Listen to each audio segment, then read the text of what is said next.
नमस्कार दोस्तों। लर्निंग कैसे इम्प्रूव करें बच्चों को कैसे समझाएं कि ये है ये वो है। बच्चे कई बार आपकी बात रिपीट करने लगते हैं, कई बार एक ही शब्द को बार बार दोहराते हैं। तो हम इस लर्निंग प्रोसेस को पॉजिटिव समझें या निगेटिव? अगर पॉजिटिव है तो कैसे आगे बढ़ें, निगेटिव है तो कैसे रोकें, राइट? ये सब आपके क्वेश्चंस हैं। सो पहले हम एक बच्चे की लाइफ का लर्निंग प्रोसेस समझते हैं। बच्चे कैसे लर्न करते हैं? बच्चों का लर्निंग के 2 ट्रिक्स होते हैं। 2 साल की उम्र तक ऑब्जर्वेशन, वो हर चीज़ देखते हैं, उसे महसूस करते हैं, देखकर, छूकर, सुनकर, सूंघकर, अपने आसपास के ऑरा में, एनवायरनमेंट में उसको फील करके, उसके बाद ऑब्जर्वेशन से वो उसका फिगर बनाते हैं। अगर उन्होंने अपने सामने एक गिलास देखा है तो वो ग्लास को वहाँ देखते हैं, वो देखते हैं कि रोज़ वो ग्लास वहीं रखा रहता है। फिर धीरे धीरे समझ आता है कि इसमें पानी डालकर पीते हैं, पापा पानी पीते हैं, मम्मा पीती हैं, मुझे पानी पिलाती हैं। फिर देखकर समझ आता है कि मेरे लिए एक छोटा ग्लास आता है, उसमें मुझे पानी दिया जाता है, पापा के लिए इस तरह के कप में चाय आती है, मेरे लिए हैंडल वाला कप आता है या सिपर आता है। तो वो चीज़ों को देखते हैं, उनमें होने वाले परिवर्तन को, उनके साथ होने वाले एक्सपेरिमेंट्स को जो घर वाले उनके साथ करते हैं वो उसको ऑब्ज़र्व करते हैं। ऑब्ज़र्व करके पहले वो एक फिक्स्ड इमेज बनाते हैं उस ऑब्जेक्ट की, उस एक्टिविटी की, और उसके बाद वो आगे बढ़ते हैं। ठीक है। धीरे धीरे 2 साल के बाद ये ऑब्जर्वेशन प्रोग्रेस करता है इमिटेशन पर। वो देखते हैं, कॉपी करते हैं। आपको देखेंगे आप क्या कर रहे हैं, कॉपी करेंगे, आपके जैसा बनने की कोशिश करेंगे। देखा होगा अपने घर में, बहुत कॉमन है आमतौर पे, बच्चे मम्मियों की साड़ी लपेटते हैं, दुपट्टे को सर पे डालते हैं, बिंदी लगाते हैं, लिपस्टिक लगाते हैं, पापा की शर्ट पहनते हैं, शूज़ पहनते हैं, पापा के स्टाइल में बैठते हैं, और हम लोग हंस के कहते हैं अरे बिल्कुल पापा जैसा है, बिल्कुल मम्मी जैसी, अरे दादाजी पे गया, दादी पे गया। ये सब टेक्निक्स कहाँ से आई? बच्चे ने ऑब्जर्व किया, इमिटेशन किया। ये नेचुरल प्रोसेस है। By the age of 7 years, observation, imitation, imitation, understanding, understanding, copy करना, कॉपी करना, एप्रिशिएट करना, एप्रिशिएट करना, लर्न करना, बिहेवियर अडेप्ट करना। ये ग्रेजुअल प्रोसेस है जो एक दूसरे के साथ मिंगल करके, इंटरैक्ट करके बच्चे की लर्निंग को इम्प्रूव करता है। अब हम बात करते हैं ऑटिस्टिक बच्चों की। इनके केस में क्या होता है? क्लासिक ऑटिज्म के केस में ऑब्जर्वेशन ही नहीं है, क्योंकि बच्चा ओरिएंटेशन नहीं देता। ठीक है।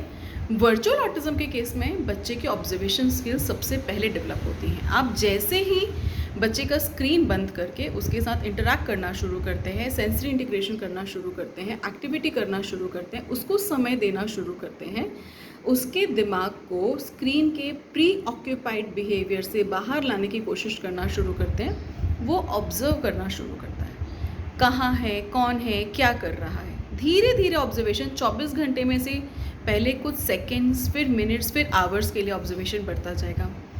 इसके बाद बारी आती है इमिटेशन की। यूजुअली जब हमको समझ आता है वर्चुअल ऑटिज्म में, हमारा बच्चा 3 साल की उम्र में आ चुका होता है, 2.5 साल, 3 साल तो के ऊपर ही हमें समझ आता है, मतलब 1.5 साल से लेके 3 साल के बीच हमें समझ आता है कि ऑटिज्म है। दिमाग दौड़ना शुरू, क्लासिक है, वर्चुअल है, रिग्रेशन है, माइल्ड है, मॉडरेट है, सिवियर। हम इस केस में उलझ जाते हैं। मत उलझो, सबसे पहले काम करना शुरू करो। ऑटिज्म कुछ भी हो, by the age of 5 years अगर आप लोग काम करेंगे, ऑब्जर्वेशन, इमिटेशन के लर्निंग प्रोसेस को समझ के ब्रेन के इस नेचुरल लर्निंग प्रोसेस को डीकोड कर सकते हैं और अपने बच्चे की ज़रूरतें समझ सकते हैं, तो आप हर तरह के ऑटिज्म को एक संभव लेवल तक ठीक कर सकते हो। ठीक है।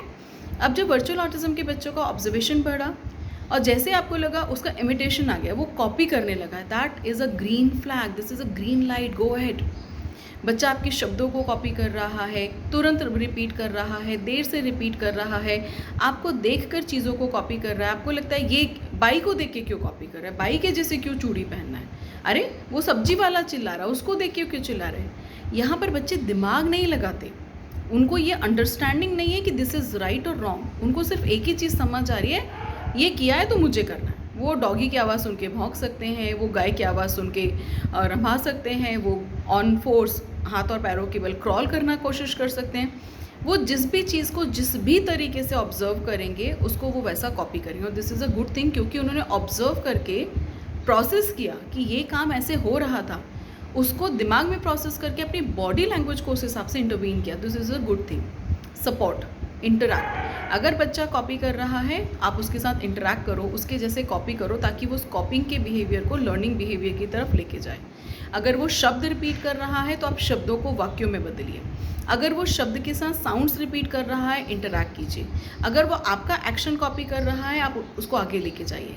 सो observation and imitation is very very very important की टू लर्न। हर बच्चे की लाइफ में जैसे ही ऑब्जर्वेशन इमिटेशन का फैक्टर आता है, I always consider it a green signal कि बच्चे का नेचुरल ब्रेन डेवलपमेंट प्रोसेस शुरू हो चुका है। एंड हर पेरेंट के लिए, हर थेरेपिस्ट के लिए अब ये हमारे लिए गोल्डन बून हो जाता है कि हम इमिटेशन से बच्चे को हर चीज़ कॉपी करा सकते हैं। अगर बच्चा किसी एक्शन को 10 बार ही कॉपी करता है तो 11वीं बार उसका दिमाग चलना शुरू हो जाता है कि व्हाट वाज दिस, क्या हुआ। वो उसमें एक्सपेरिमेंट करता है। उसने देखा कि मेरे को मम्मा के जैसे दुपट्टा लपेटना है, मैंने सर पे से दुपट्टा लपेटा, लिपस्टिक लगाया। जब वो रोज़ करेगा तो अब अगली बार वो मम्मा के जैसे खाना बनाएगा, सब्जी सुधारेगा, आवाज़ लगाएगा, दादी को, पापा को, हर किसी को चिल्लाएगा, राइट। ये लैंग्वेज स्किल्स डेवलप हुए। जब वो आवाज़ लगाना सीखेगा, आवाज़ लगाने के बाद वो सेंटेंसेस की तरफ बढ़ेगा। तो आप ये ऑब्जर्वेशन इमिटेशन के 2 गोल्डन फैक्टर्स को यूज़ करके अपने बच्चे को आगे बढ़ने में हेल्प कर सकते हो। सो ट्राई कि आपका बच्चा पहले ऑब्जर्व करे, इमिटेट करे। ऑब्जर्व नहीं कर रहा है तो उसको हेल्प करो ऑब्जर्वेशन के लिए, इमिटेट नहीं कर रहा है तो हेल्प करो इमिटेशन के लिए। एंड वंस आपने ऑब्जर्वेशन इमिटेशन की लर्निंग कीज़ को ट्रिगर कर दिया, ऑन कर दिया, तो यहाँ से आपके बच्चे का recovery behaviour, recovery pattern speed up हो जाएगा, गियर अप हो जाएगा। ठीक है। So focus on observation and imitation, these are not red flags. ये हर हफ्ते 10 दिन 15 दिन के बाद ऑब्जर्वेशन इमिटेशन का बिहेवियर प्रोग्रेस करेगा। जो एक बार इमिटेट हुआ है वो आगे बढ़ेगा।